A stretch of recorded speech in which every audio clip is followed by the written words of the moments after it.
नमस्कार दोस्तों, आज हम एक ऐसा टॉपिक लेकर आए हैं जो व्याकरण का टॉपिक है और जो है विकार के आधार पर शब्द के भेद पे इसमें चर्चा की जाएगी। मैं आपको बताना चाहूँगा कि दोस्तों हमने हिंदी व्याकरण को आसान बनाने के लिए हमारे चैनल पे अनेकों वीडियो डाली हैं। आप उसको डिस्क्रिप्शन में जाके उन वीडियो को देख सकते हैं और उसका फ़ायदा उठा सकते हैं। हम ऐसे टॉपिक पर चर्चा करने जा रहे हैं, शायद ही कोई वीडियो में इस टॉपिक पर चर्चा कर रहा होगा। और अगर हम देखेंगे कि जो है किस किस प्रकार से जो है प्रश्न प्रतियोगिता परीक्षा में पूछे जा सकते हैं, तो देखो हमने पहले वीडियो में जो चर्चा की थी वो की थी तत्सम तद्भव शब्द थे।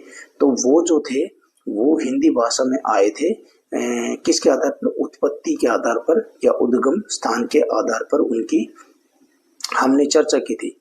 इसके बाद आए थे रचना के आधार पर शब्द के भेद। जैसे उत्पत्ति के आधार पर शब्द के भेद थे चार, कौन से? तत्सम, तद्भव, देशज और विदेशज। और रचना के आधार पर जो शब्द के भेद थे वो थे योग और यौगिक और योगरूढ़। अब तीसरे जो विकार के आधार पर भेद है वो है दो। वो कौन से भेद हैं? वो भेद है विकारी शब्द और अविकारी शब्द। दोस्तों हम पूरी कोशिश करेंगे इस जटिल विषय को टॉपिक को आसान बनाने की। आपसे निवेदन है कि इस वीडियो को पूरा ध्यान से बिना स्किप करे देखें और सुने। दोबारा आपको ये टॉपिक कहीं भी इसको देखने या पढ़ने की जरूरत आपको नहीं पड़ेगी।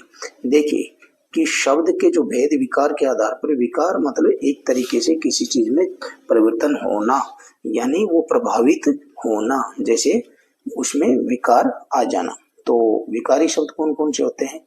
जिन शब्दों में लिंग, वचन, कारक और वाच्य के कारण विकार आ जाता है। लिंग के कारण आ जाए, वचन के कारण आ जाए, कारक के कारण आ जाए और वाच्य के कारण जिन शब्दों में क्या आ जाता है? विकार हो जाता है या परिवर्तन होता है, उसको हम क्या बोलते हैं? विकारी शब्द बोलते हैं। जैसे लिंग आपको पता है हिंदी में हो गया पुल्लिंग, स्त्रीलिंग, वचन एक वचन, बहुवचन, कारक हमारे 8 हो गए, ऐसे वाच्य हो गए। तो जैसे ये वाक्य देखिए, मैंने एक लड़की को देखा, इसमें एक शब्द है लड़की, ठीक है। मैं और अगले वाक्य में देखिए एक लड़की शब्द, जैसे ही वाक्य बदला तो ये शब्द भी बदलेगा। लड़कियों शोर मत करो, यहाँ पे एक लड़की का जिक्र था तो एक वचन था, यहाँ पे एक वचन था। और यहाँ पे एक से ज्यादा लड़कियों का जिक्र है तो यहाँ पे बहुवचन हुआ। तो इस प्रकार से यह वचन के आधार पर, यानी वचन के आधार पर इस शब्द में चेंज हुआ, विकार आया, तो इसलिए क्या हुआ? ये विकारी शब्द हुआ। अब ये लड़की शब्द है, ये विकारी शब्द तो है, लेकिन कौन सा विकारी शब्द है? ये संज्ञा है, क्योंकि लड़की जो होती है ये शब्द जातिवाचक संज्ञा है। ये सब सभी लड़कियों के बारे में बता रहा है, लड़कियों की जाति यानी उसके बारे में पूरे जो समाज को का प्रतिनिधित्व कर रहा है। तो इस प्रकार से इसमें जो परिवर्तन या विकार आया तभी ये विकारी शब्द कहलाया। अब आगे चले। अब कहता है कि विकारी शब्दों के कितने भेद होते हैं। तो पेपर में पूछा जा सकता है कि विकारी शब्दों के कितने भेद हैं। दोस्तों अगर आप इसको नोटबुक में लिखना चाहें तो लिख लें, बहुत जरूरी है, क्योंकि जो है वीडियो बार बार आपको देखने की जरूरत शायद नहीं पड़ेगी, तो इसलिए इसको नोट भी करते जाएं। तो विकारी शब्द के जो भेद हैं वो हैं 4। पेपर में पूछा जा सकता है विकारी शब्द के कितने भेद हैं? 4। वो होते हैं संज्ञा, सर्वनाम, क्रिया और विशेषण, जो कि विकारी शब्द कहलाते हैं। तो संज्ञा के शब्द क्या होते हैं? विकारी। वो लिंग, वचन, लिंग के कारण चेंज हो जाते हैं, उनमें विकार आ जाता है, वचन के कारण आ जाता है या कार्य के कारण आता है या वाच्य के कारण उनमें विकार आ जाता है। फिर ऐसे ही सर्वनाम शब्द जो होते हैं उनमें भी लिंग के कारण, वचन के कारण, कार्य के कारण, वाच्य के कारण विकार या मतलब परिवर्तन आ जाता है। ऐसे ही क्रिया शब्द, जो वाक्य में क्रिया होती है मतलब काम का होना, उसमें भी परिवर्तन आता है या विकार होता है, वो इन 4 कारणों के कारण हो जाता है। ऐसे विशेषण होता है जो संज्ञा सर्वनाम की विशेषता बताते हैं, ऐसे शब्द वो भी इनके कारण परिवर्तित हो जाते हैं। अब कुछ उदाहरण दिए गए हैं कि संज्ञा शब्द कैसे उनमें विकार आता है। संज्ञा शब्दों में विकार किस प्रकार से आता है? जैसे कि आप देख रहे होंगे नीचे उदाहरण, संज्ञा शब्दों में विकार छात्र शब्द है। छात्र शब्द को देखिए, छात्र शब्द से क्या बना, छात्रा, छात्राएं। तो ये शब्द जैसे बदलते जा रहे हैं इनमें विकार आ रहा है। तो छात्र शब्द आपको पता है जातिवाचक संज्ञा है। कौन सा है, जातिवाचक संज्ञा है। बालक और बालिकाएं शब्द, ये भी जातिवाचक संज्ञा है। ये भी बालक से बालिका भी बन जाता है, किसी वाक्य में बालिकाएं भी हो सकता है। तो ये शब्द तो बदल रहा है ना, मेन तो शब्द को देखिए। ये शब्द जो है संज्ञा शब्द है, ये वाक्य में लिंग के आधार पर कहीं बदल जाता है, कहीं वचन के आधार पर बदल जाता है, जैसे छात्र कि ये 10वीं कक्षा का छात्र है, या यह 10वीं कक्षा का छात्र है, ठीक है। और इसके बाद यही शब्द जैसे यह 10वीं कक्षा की छात्रा है, यहाँ पे क्या हुआ कि एक में लड़का था यानी और एक में लड़की थी, और वह इस प्रकार से शब्द में क्या हुआ, परिवर्तन हुआ। तो अब परिवर्तन हुआ किसके कारण हुआ, कि लड़का लड़की, क्या हुआ ये आप देखेंगे। वो 4 जो कारण मैंने आपको ऊपर बताए थे वो क्या थे, लिंग एक तो लिंग के आधार पे लड़का पुल्लिंग है, लड़की पुल्लिंग है, इसलिए छात्र का छात्रा बन गया। तो लिंग के आधार पर ये संज्ञा शब्द जो है बालक या बालिका, छात्र या छात्रा, इसमें परिवर्तन आया। ऐसे बोले कि ये लड़का 10वीं कक्षा में पढ़ता है, तो लड़का शब्द क्या है, पुल्लिंग है, और फिर उसके बाद उसको बन गया यह लड़की 10वीं कक्षा में पढ़ती है, तो वही शब्द क्या हुआ, इसके कारण लिंग के कारण स्त्रीलिंग बन गया। स्त्रीलिंग बनने से ये उसमें विकार आया और तभी ये संज्ञा शब्द विकारी कहलाया। ऐसे ही सर्वनाम में भी विकार आ जाता है। सर्वनाम में विकार देखेंगे हम, सर्वनाम में विकार कैसे आएगा, ये देखिए आप, सर्वनाम शब्दों में विकार। सर्वनाम शब्द होते हैं ना जो संज्ञा के स्थान पे प्रयोग किए जाते हैं। जैसे तुम है, तुमसे तुम्हारा बन जाता है कि तुम अपना काम करो। तुम्हारा नाम क्या है, देखो ये जगह चेंज होते ही इसका जो है क्या बदल गया, इसमें विकार आ गया और ये शब्द बदल गया।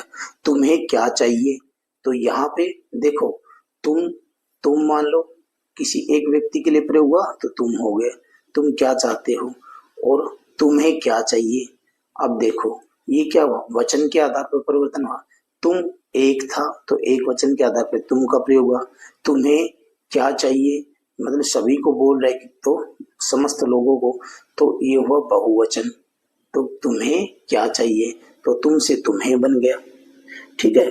तो इस प्रकार से जो है वचन के आधार पे शब्द में विकार आया, और जो है विकार आने के पश्चात ये क्या कहलाया, विकारी शब्द कहलाया। ऐसे ही हम आगे चलते हैं, क्रिया में विकार, यानी क्रिया जो वाक्य के अंदर वर्ब जिसको अंग्रेजी में बोलते हैं वो क्रिया होती है।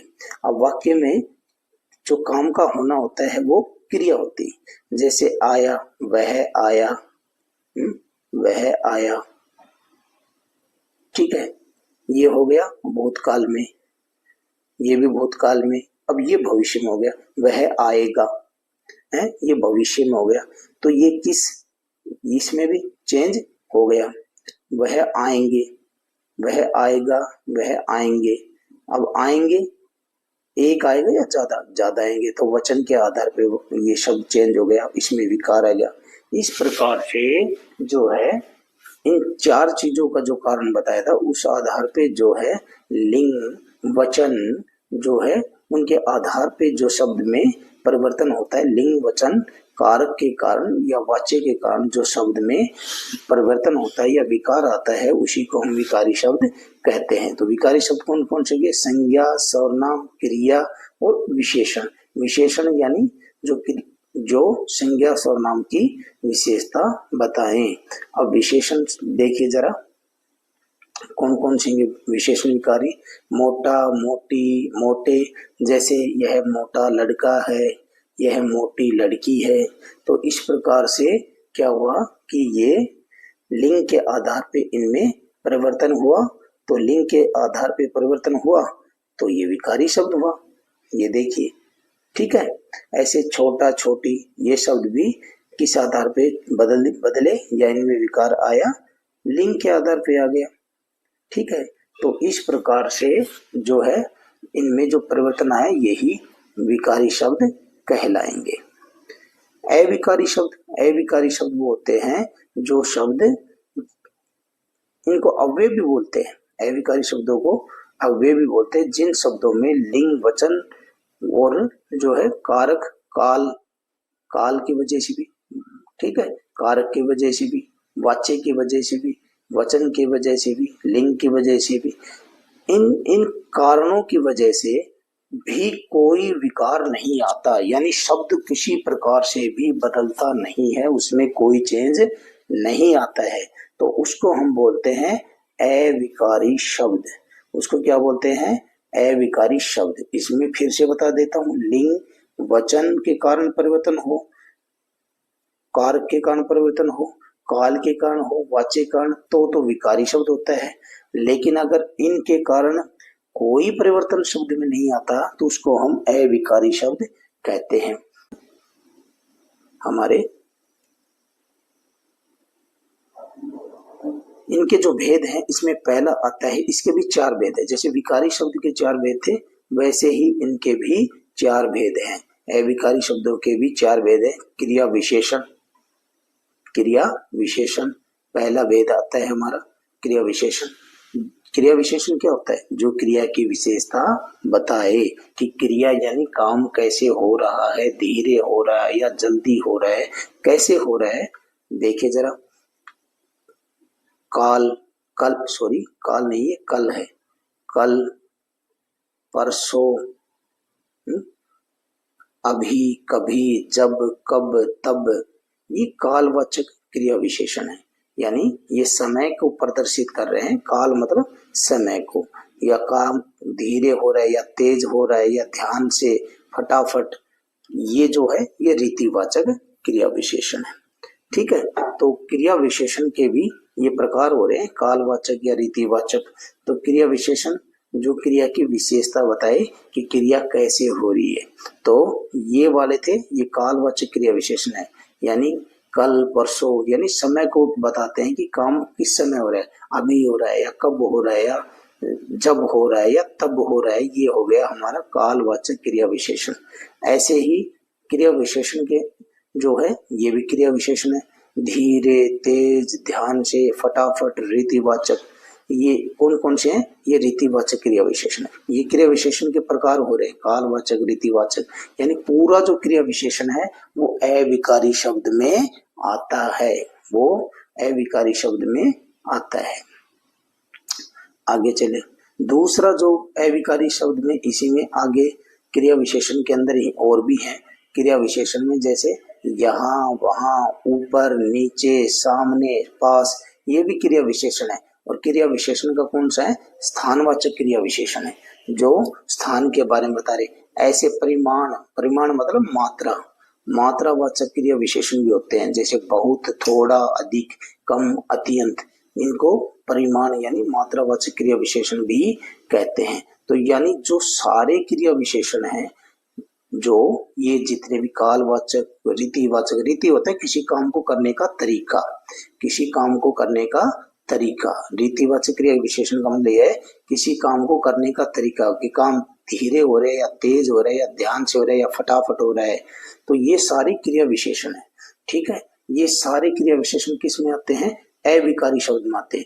इन शब्दों को आप कहीं भी रख दो वाक्य में, किसी भी लिंग के सामने, किसी भी वचन के सामने, है किसी भी काल में रख लो, किसी भी वाच्य में रख दो, ये ऐसे ही रहेंगे, इनका कभी आपको परिवर्तन नजर नहीं आएगा। कभी देखा है काल का काली, परसों का परसी, अभी का अभी और अभू बन गया हो, या अभे बन गया हो, या कभी का कभी बन गया हो, इस प्रकार से कभी नहीं होता।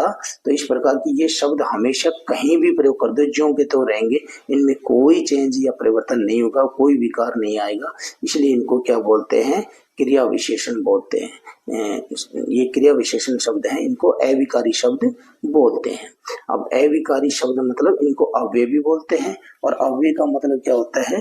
अव्यय का मतलब होता है अव्यय, यानी बिना खर्चा, बिना खर्चा मतलब कोई चीज वैसी की वैसी रहना, ठीक है, जिसपे कोई खर्च नहीं हो, तो ये अव्यय है। दूसरा अव्यय क्या है? संबंध बोधक। पहला क्या आ गया था? क्रिया विशेषण। दूसरा है संबंध बोधक। संबंध बोधक नाम से ही स्पष्ट है, किसी चीज के बीच संबंध बताना। जैसे किसी जैसे के पास, के सामने, के ऊपर, के नीचे, के भीतर, के पहले, के बाद, की और, आसपास, के समान, के वास्ते, के विरुद्ध, के साथ, समेत या भर, ये सारे क्या हैं? संबंध बोधक। इनको संबंध बोधक अव्यय भी बोलते हैं या फिर इनको क्या बोलते हैं? अभी इनको क्या बताया था हमने? अविकारी शब्द। संबंध बोधक जो होते हैं उनको क्या बोलते हैं? अविकारी शब्द। ये कहीं भी रख देना, के भीतर, के नीचे, के पहले, के बाद, के पास, इन सभी को क्या बोलते हैं? संबंध बोधक बोलते हैं। और इनको क्या बोलते हैं? अव्यय भी बोलते हैं और साथ में इनको अविकारी शब्द भी बोलते हैं। ये सारे अविकारी शब्द के भाग हैं, उनके अलग अलग जो है प्रकार हैं। ठीक है, अब आता है समुच्चय बोधक। समुच्चय मतलब वो होते हैं, समुच्चय वो होते हैं जो दो शब्दों को या दो वाक्यों को जोड़ने में काम आते हैं। तो ये समुच्चय बोधक, इनको हम अव्यय भी बोलते हैं, इनको अविकारी शब्द भी बोलते हैं। यानी इनमें कोई विकार नहीं आता, जैसे के जैसे रहते हो वैसे ही ये रहते हैं। जैसे कि समुच्चय बोधक होता क्या है? वे शब्द या जो शब्दों को जोड़ने के काम आते हैं और वाक्यों को जोड़ने के काम आते हैं। देखते हैं आगे क्या होता है इसमें।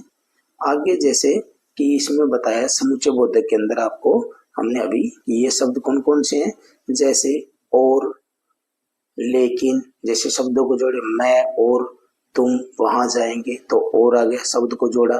लेकिन मैं वहां गया लेकिन मोहन वहां नहीं था, तो दो वाक्यों को जोड़ने के लिए इसका प्रयोग हुआ।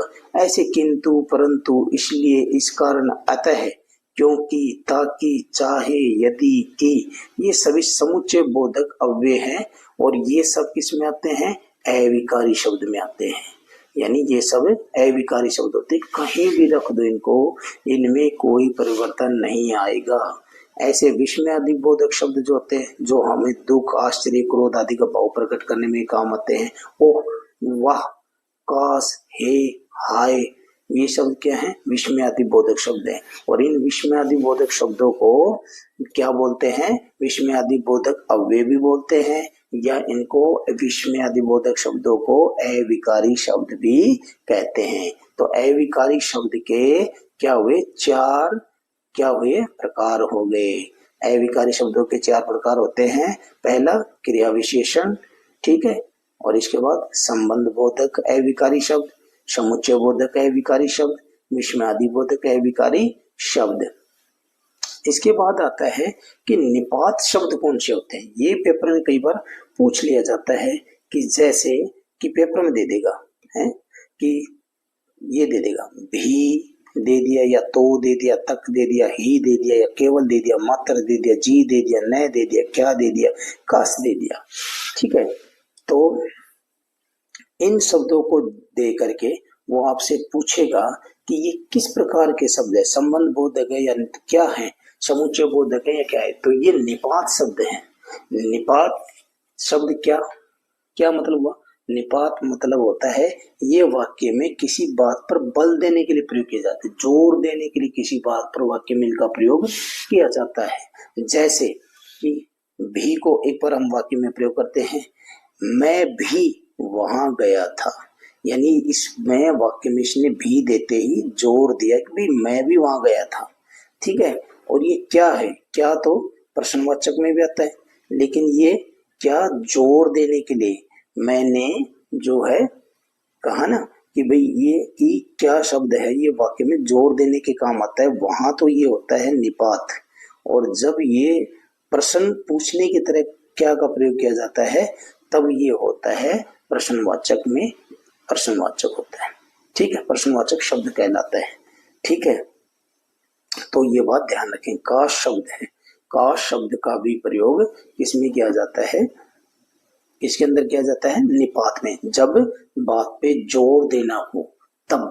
ठीक है, तो ये मात्र शब्द भी इसके अंदर क्या किसके लिए होता है? जोर देने के लिए प्रयोग किया जाता है, तो इनको निपात शब्द कहते हैं कि मात्र 2 मिनट ही हम रुकेंगे। तो यहाँ वाक्य में जोर दिया गया कि मात्र 2 मिनट रुकेंगे, तो इस प्रकार से इन शब्दों को हम निपात कहते हैं। एक चीज ध्यान देने की है कि दोस्तों कि पूछ लिया जाए आपसे कि कंफ्यूज किया जा सकता है आपको। जैसे मैं दिखाता हूं, क्रिया, क्रिया का जो चेंज होता है, क्रिया तो आती है आपकी विकारी शब्द में, और क्रिया विशेषण जो होता है, विशेषण नहीं पूरा क्रिया विशेषण जो होता है, जो क्रिया की विशेषता बताता है, वो वाला विशेषण जो होता है वो आता है आपका अविकारी शब्द में। तो इसलिए इन दोनों के बीच में आप कंफ्यूज ना हो। अगर आपको वीडियो समझ आई नहीं आई है तो एक बार कृपया फिर से इसको देख ले, तो आपको ये टॉपिक क्लियर हो जाएगा। छोटा सा टॉपिक था, एक दो प्रश्न इसमें जरूर बन सकते हैं कि जो है विकारी शब्द और अविकारी शब्दों के जो है प्रकार कौन कौन से होते हैं, और कोई भी एक आपको उदाहरण दे के पूछ लिया जाएगा कि ये भाई किस प्रकार का शब्द है। जैसे दे दिया धीरे, तो धीरे क्या विकारी शब्द है या अविकारी? तुरंत आपको पता लग जाना चाहिए कि धीरे जो है वो किसी काम का होने का यानी रीति, उसके किस प्रकार वो काम हो रहा है उसको दिखाता है, उसको प्रदर्शित करता है। इसलिए जो है ये क्या हुआ, जो बताइए, ये हुआ आपका क्रिया विशेषण। और हमें पता है क्रिया जो विशेषण है वो इसमें आता है अविकारी शब्द वो कहलाते हैं। तो इसलिए धीरे शब्द क्या होगा, वहां पे अविकारी शब्द होगा। तो इस प्रकार से ये वीडियो हमने जो आपके लिए बनाई है निश्चित रूप से आपको पसंद आई होगी। और वीडियो देखने के लिए सभी दोस्तों का धन्यवाद। और फिर से मैं कहूँगा कि